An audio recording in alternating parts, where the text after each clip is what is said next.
Thaa thita na ndagika 50 utuku wa gukia muthenya wa Jumaine tariki 29 niguo ndege iria irakuite Stephen Munyakho irobire kiharo-ini kinene kia ndege kia Jomo Kenyatta Nairobi akiamukirwo na gikeno na nduhio ni family yake arasa hamwe na maafitha a thirikari ministry-ini ya maundu ma nja ya bũrũri. It is really my joy and pleasure to receive Steve Munyakho home. A year ago, precisely on the 14th of May 2024, in the company of my friend Henry Minor, Mama Dorothy came to my office to plead with government to do what it could. Munyakho ũrĩa ũratuire njera thutha wake gũtuĩrwo gũitwo kana arĩhe ndosho ya $1 milioni kũrĩ family ya mũndũ mũrume marũĩte nake agĩkua aitĩte maithori ma gĩkeno gĩa gũcoka mũciĩ ũndũ ũrĩa nĩ kĩama kĩrĩa gĩkinyanĩire thutha wa gĩkundi kĩa Muslim League kwĩrutĩra kũmũteithia. My presence here today is nothing short of a miracle.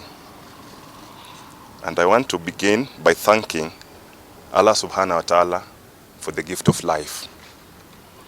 I want also to thank everyone who prayed for me, encouraged me, and contributed towards my freedom. The only thing that could overturn that execution was the payment of an amount of $1 million to satisfy the judgment.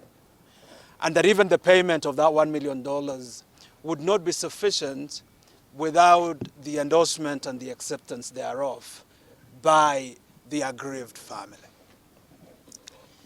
Notwithstanding those obstacles, the government of the Republic of Kenya swung into motion to try as much as possible to bring Steve home. Asante sana. Every Kenyan, every person who made this money, contributed, also made us move. Without here, tunge move. And I'm impressed that amongst us, I'm seeing an imam. Igeri-inĩ rĩa kũmũhonokia family yake yathondekete nginyagia kamĩtĩ ya gwetha mũcango na nginya magakaĩra thirikari ĩingĩrĩre kũhonokia mwana wao magego-inĩ ma gĩkuũ na gatagatĩ ka moritũ maya mothe maromĩte na mwĩhoko tu. You opened your door, wiped away my tears and promised that you would deliver my firstborn, the first fruit of my womb. Thank you, Jesus. Thank you, Allah, for this wonderful, wonderful gift of life.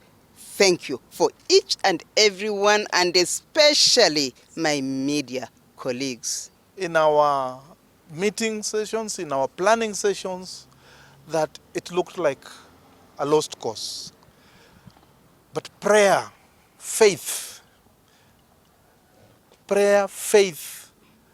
brotherhood, supporting each other, solidarity, has a way of working wonders. Agicoka bũrũri-inĩ Stephen Munyakho ũrĩa ũrĩkĩtie kũgarũrũka agetwo Abdul Karim thutha wa kũhũgũkĩra wĩtĩkio wa ndini ya Ithĩramu augĩte arenda kwamba kuoya ihinda kũrikĩria gĩkeno na gwĩcokanĩrĩria hihi nĩguo amenye kũrĩa ekũrutia mũtũrĩre wake mwerũ.